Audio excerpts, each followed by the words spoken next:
Men 21 yoshimda uylanganman. O'sha paytda o'zimdan 2 yosh kichik qizni tanlagan edim. Hayotimiz boshida oddiy, ammo iliq edi. Yangi uydagi quvonch, yosh oilaning begubor muhabbati, orzular hammasi bor edi. Ammo bir odam bor edi, u bizning hayotimizda tinchlikni asta-sekin buzgan. U mening qaynonam edi. U kishi 1968 yilda tugilgan, salobatli, har doim o'zini parvarish qiladigan, odamlarga yoqimli ayol edi. Har safar u kelsa, uydagi muhit o'zgarardi. O'zidan taralayotgan iliqlik, go'yoki yashirin joziba meni ich-ichimdan tortib olardi. Avvaliga bu hisni inkor etdim. Bu gunoh, bu faqat o'tkinchi hissiyot deb o'zimni tinchlantirdim. Ammo vaqt o'tgan sari bu his yuragimda ildiz otdi. Har gal u kulib gapirsa, nigohi menga tushsa, yuragim galati urardi. Go'yoki ichimda ikki ovoz kurashardi, biri aql, biri esa hirs va his.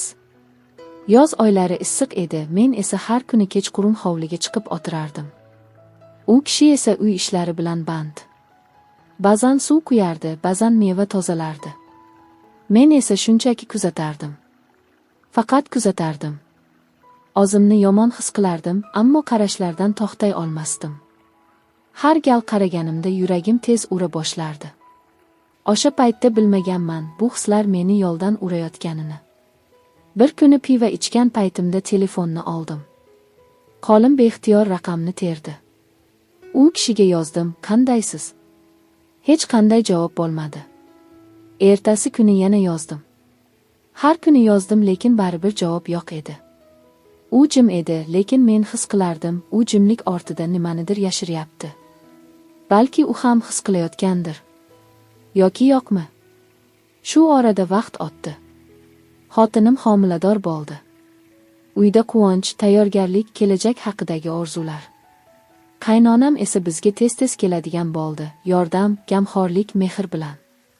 Lekin men uchun bu tashriflar sinov edi. Har safar uni ko'rganimda yuragimda galayon ko'tarilardi. O'sha paytda men tushunmadim, bu nafaqat hislar, bu azob edi. Ichimda yongan o't menga tinchlik bermasdi. Ba'zan kechalari uxlay olmasdim. O'zimdan nafratlanardim, lekin shu bilan birga uni sog'inardim. O'sha paytlar hayotimda birinchi marta yo'lni tanlash degan narsa bilan to'qnash keldim. Aql bilan yurak urushdi. Halollik bilan istak to'qnashdi. Va men hali bilmasdimki, bu urushda kim g'olib chiqadi. Vaqt o'tgan sayin yuragimdagi hislar jim turgani bilan sonmasdi. U jimlikda pishib, og'irlik bilan yuragimni bosardi.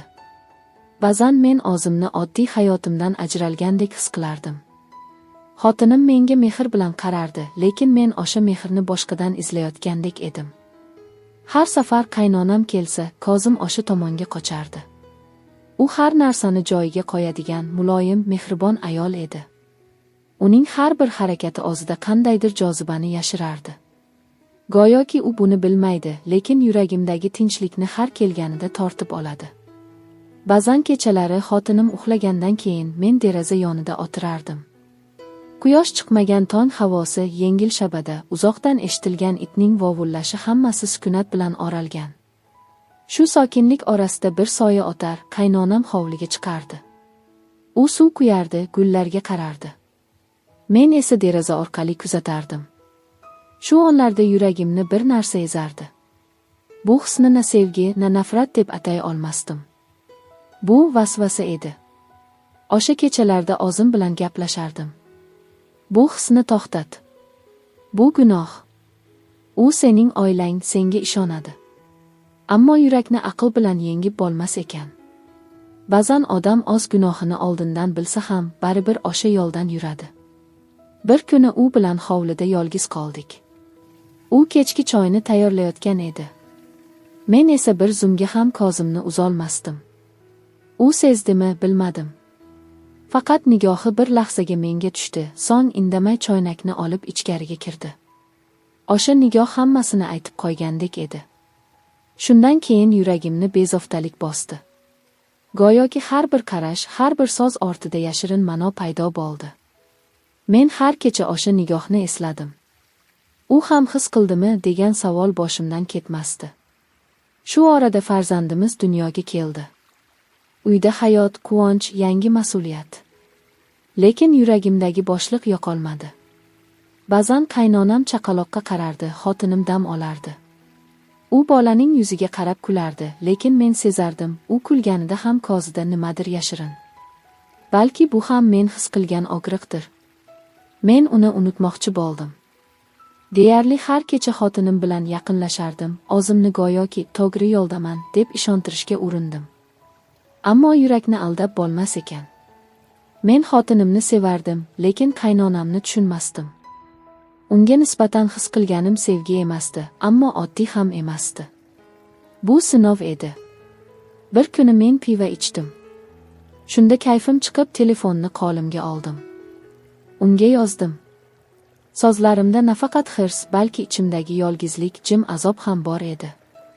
Ammo javob kelmadi. O'sha jimlik yana yuragimni ortadi. U paytda men hali bilmasdim, har bir jimlik ortida bir qaror pishayotgan bo'ladi. Ba'zan inson jim bo'ladi, ammo yuragi qaror qiladi. Va o'sha qaror hayotni butunlay o'zgartiradi. Ba'zan jimlikdan ham balandroq narsa yo'q, u yurakni ezadi, qo'rquvni uyg'otadi va har bir sirni asta-sekin yuzaga chiqaradi. Men ham o'sha jimlikni boshdan kechirdim. O'sha jimlik, o'sha kechalar, o'sha pichirlab o'tgan fikrlar, barini yuragimda saqladim. Ammo yurak u qafas emas, unda saqlangan narsa bir kuni chiqib ketadi. Kunlarning birida o'sha ko'rishlar odat tusiga kirgan payt, qaynonam meni boshqacha qarshilay boshladi. U endi nigohini yashirmasdi. Biz bir-birimizni so'zsiz tushunardik. Go'yoki ikkovimiz ham jim bo'lib yurak orqali gaplashardik. Lekin shu jimlikda xavf yashiringandi, gunohning soyasi. U kelgan har safar yuragim qattiq urardi. Ba'zan bir-birimiz bilan gaplashar, kulib qo'yardik. Xotinim esa hech narsadan gumon qilmasdi. Balki u hammasini bilib bilmaganga olayotgandir. Yoki u haqiqatan ham ishonch bilan yashayaptimi? Men bilmadim.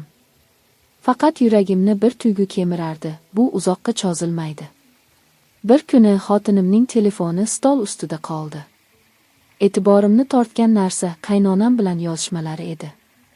Ularni o'qimadim, lekin yuragimda bir galati sezgi uyg'ondi. Go'yoki ular men haqimda gaplashgan edi. O'sha kechasi uxlolmadim. Yuragim galayon ichida edi. O'zimni go'yoki ikkiga bo'lingandek his qildim. Bir tomonda o'sha yashirin tuyg'u, ikkinchi tomonda esa oila, ishonch, halollik.